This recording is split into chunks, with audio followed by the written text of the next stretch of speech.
Hi there. I thought I'd actually got my mouse under control, but apparently I don't. I guess mice are not easy to control. Welcome to another reading, of course, from the Science of Mind magazine, the Daily Guides, courtesy of Creative Life Spiritual Center in Spring, Texas. My name's David. I'm one of the two assistant ministers there.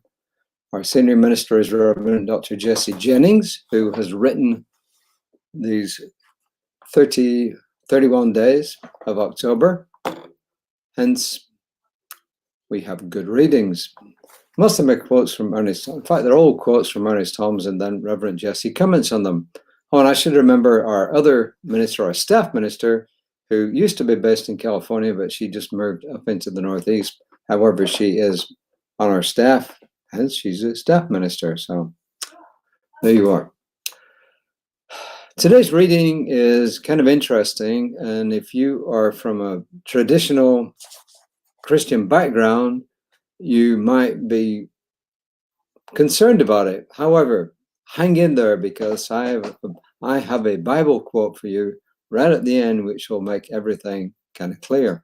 So just bear with us. Whatever background you're from, whether you're religious, not religious, spiritual, not spiritual, Christian, not Christian, it doesn't matter. In the silent process, the first quote is actually from a Middle Ages mystic called Meister Eckhart, who was not very much favored by the Vatican because his views were not in line with theirs. However, it took him about 100 years to really figure out what he'd been saying, and then they excommunicated him, but he'd been long gone, so he didn't care.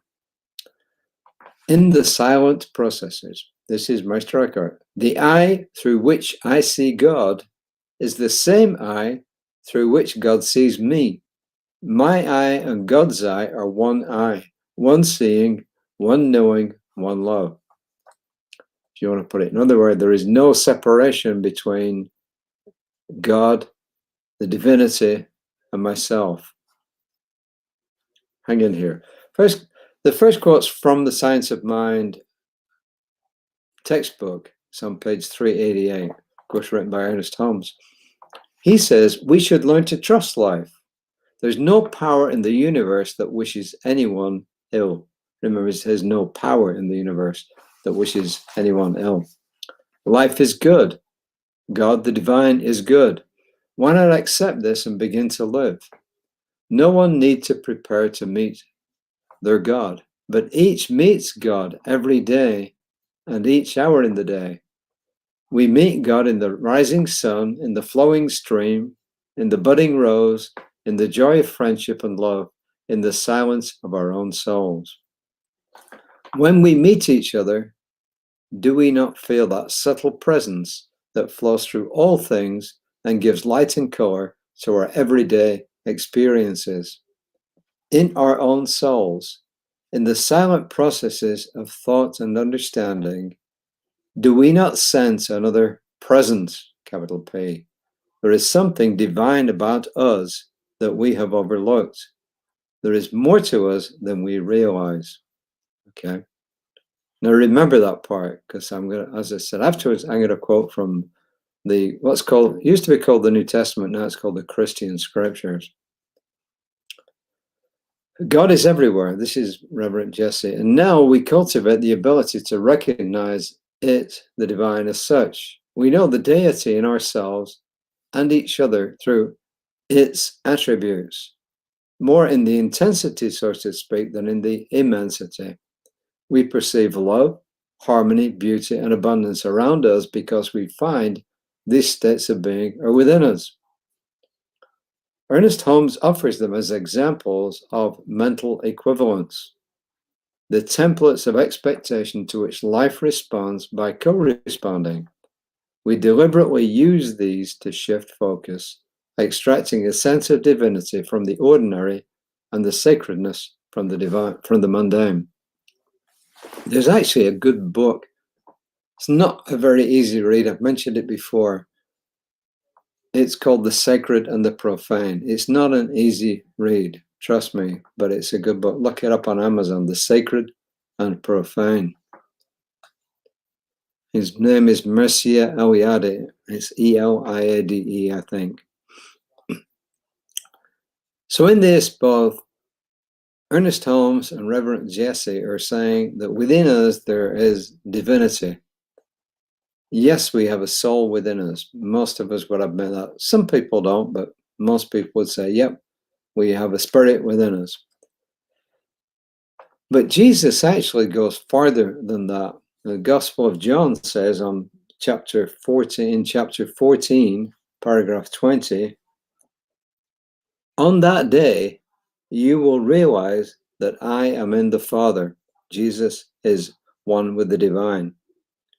And you are in me, and I am in you. Now, if you follow that through to its logical conclusion, what Jesus is saying is that there is divinity within each one of us.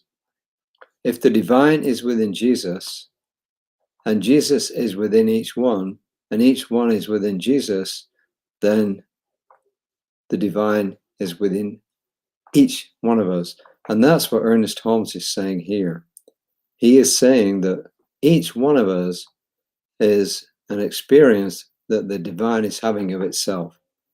That there is one source, and that source is in and through and all, as all things. And not just us, but in everything.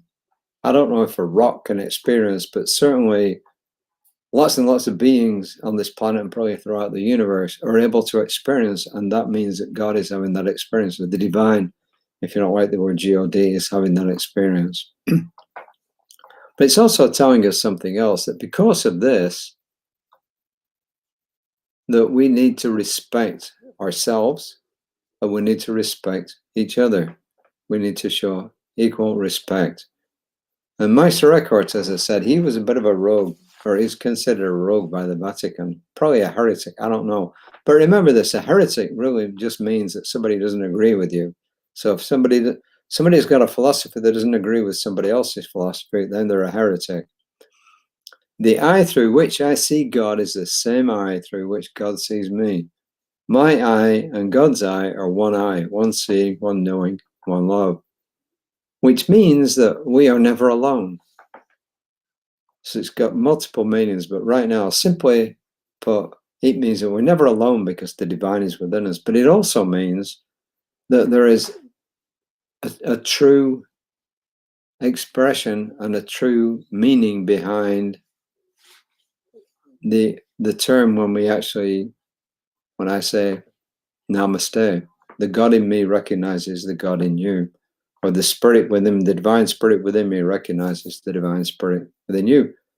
So I take from this, I am supposed to respect myself. You are supposed to respect yourself because you're an expression of the divine. I'm supposed to respect you, and you are supposed to respect me. Supposed to? No. It is just part of our natural thing that we respect each other. And therefore, every time I leave and say namaste, remember, I really mean that the divine within me recognizes the divine within you. And once we all start to do that, let's face it, the world has to be a better place. If every person and everything I see is a representation of the divine, then how can I do something to harm that?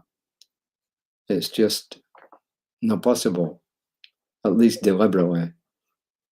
So that's my 10 cents worth for today. I'm going to try and get back to my original thing here. All I ask you to do is to give this due consideration. And if you are somebody who really loves the Bible and loves Jesus' teachings, then remember that Jesus is saying the same thing as Meister Eckhart, just in a slightly different way. And I'm saying the same thing as both of them, but also in a slightly different way. Jesse's saying the same thing, but in a slightly different way. I don't want to belabor this anymore. I think it's reasonable. The affirmation is, joy is my companion, happiness my comrade. Excuse me, joy is my companion, happiness is my comrade. And with that, I'm just going to say in all sincerity, until tomorrow, somewhere around about 5 o'clock, namaste. Oh, and I must remember, Reverend Lisa will be on tomorrow morning between 9 and 9:30. So tune in to her for more words from, guess where? the Science of Mind textbook. So once again, namaste.